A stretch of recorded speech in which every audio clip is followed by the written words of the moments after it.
Police believe the man suspected of murdering Linzi Ashton could be hiding somewhere close to the Salford home in which her body was found.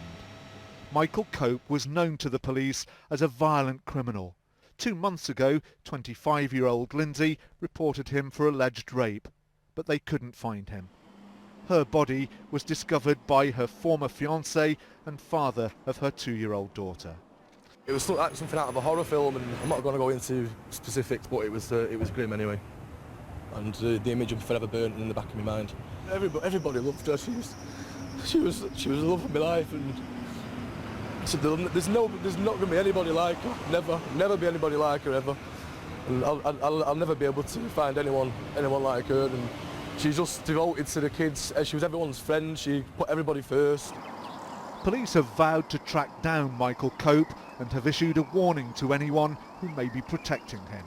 If anyone is harbouring this individual, then they will be prosecuted. This is a serious offence and we need to track down this man as soon as possible. He does have a history of violent and aggressive behaviour and he does represent a risk to the community, and anyone who sights him should ring 999 immediately. Following the revelations that the suspect was wanted for allegedly raping Linzi, Greater Manchester Police are facing questions about the effectiveness of their intelligence gathering from the former head of their own Specialist Operations Unit. This man is local. This man has a history of violence. He allegedly committed a serious crime on the same victim in April. He was wanted for that crime. They haven't found him. So again, what was their informant system like? What was their local intelligence? Friends say that although Linzi was out with Michael Cope hours before her death, she had been abused and beaten by him on a number of occasions in the past. Greater Manchester Police say that the force had been taking Linzi Ashton's complaints seriously and that the matter had now been referred to the Independent Police Complaints Commission. It said that it would also be the subject of an independent domestic murder review involving several agencies. For now, though, the efforts are concentrated on finding Michael Cope, a man now suspected of subjecting Linzi Ashton to months of misery before finally taking her life.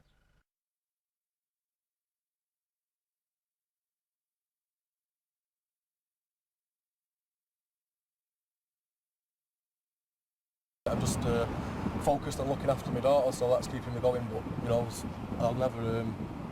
I don't think I'll ever get over it. But I've got to look after my daughter. How did you find out? About Linzi? I found her. I was at the house when she was found. Me, her sister and her brother-in-law found her. Can I ask you what you found? I'm not going to go into specifics, but it was grim anyway. And the image will be forever burnt in the back of my mind. How do you begin to cope with something like that? I'm just forcing myself to do it at the moment because I've got a daughter to think about who's unfortunately lost the most important woman in her life. But I've got to do both jobs now, haven't I? So I need to man up and look after her. What can you say about Linzi? What kind of woman was she? She's just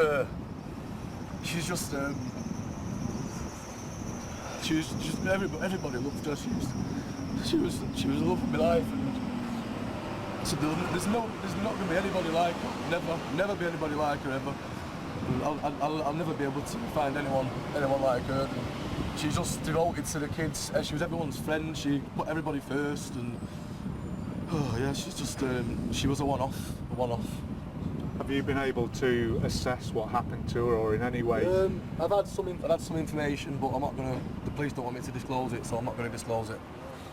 But yeah, I've had some information that I don't want to even think about it, to be honest. I mean, without sort of wanting to push you, you'll answer it in your own way, I'm sure. What are your thoughts about how it happened? Do you have anything that you can say about that? I have, but I'm sick to death of talking about it because the scene that I found when we found her, me and her sister and her brother-in-law, it was like something out of a horror film. It was just, I had my idea of how it happened, but I was wrong. The police had told me I was wrong, so. What happens now in terms of the children and the family? With the kids are staying with Dave, my daughter's staying with me, and Lindsay's other daughter, Destiny's staying with her dad.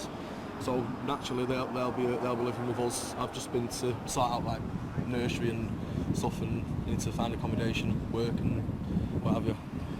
What do you think about the way that the police have handled Lindsay's case, Liam? I'd say, in terms of recent events, I'd say it was probably on the scale of Dale Cregan, from what they're telling me, in terms of the much effort they're putting into it. You know, the DC Nalani, the information we've had off him and the help and support we've had has been overwhelming. Because our understanding is that Lindsay had made a complaint about rape, and yet they hadn't managed to find him. Are you in any way critical of that? Obviously we're angry about that, but you know, there's only so much they can do. And what you need to understand about Mike Cope is he's made a life out of being elusive to the police. I knew him long before Lindsay knew him, and his reputation for domestic violence, beating his ex-girlfriends up, stabbing people, and you know, he's on the radar, and he's just very good at hiding himself. How well have you known him? I don't know him that well. His dad is an old family friend, so I was introduced to him through them, and we used to get on. I mean, I know what it was like, and I wouldn't sit down with him and have a drink with him or whatever, but because of his reputation. But I always got the inkling that he was a good dad, so I gave him the benefit of the doubt. Obviously I wasn't happy when she told me she was seeing him because he was around the kids, and I don't want around the kids. But you know, she'll do what she wants. Although she's no one could tell her any different. She makes up her own mind. Can you tell us anything about your time together with Lindsay and what you're going to remember? It was well, we were engaged. You know, it was the best time I had. I don't know. I just wish she was still here. And perhaps if you would have stayed together, things would have been different. So that seed of guilt's in my mind as well. Do you honestly feel as though, in some way, you might be sort of responsible? Not responsible, but because I'd never lower myself to that kind of level. But I just think if I would have fought for us harder, if I would have fought for us a bit harder, and you know, then it might have been prevented. But I don't want to make. It's not all about me. It's about the kids now. The kids have lost their mum, and the family have lost, you know, one of the best people they'll ever know. What about Lindsay's family? You've been in touch with them? Well, I still consider them as family myself, and I see them all the time. And you know, I've been speaking to them. We went to see Lindsay at Oldham Hospital yesterday. Me, a mum and a dad, and a brother-in-law, and you know, we're just going to stay together. I'll support them as much as they need me to support them, and hopefully they'll do the same for me. I know it's a bit of an obvious question, but how are they managing to deal with this awful situation? Our dad's he's tough as old boots. Dad, he's a gent, but a mum's taking it quite bad. But yeah, they've got all the support they'll need.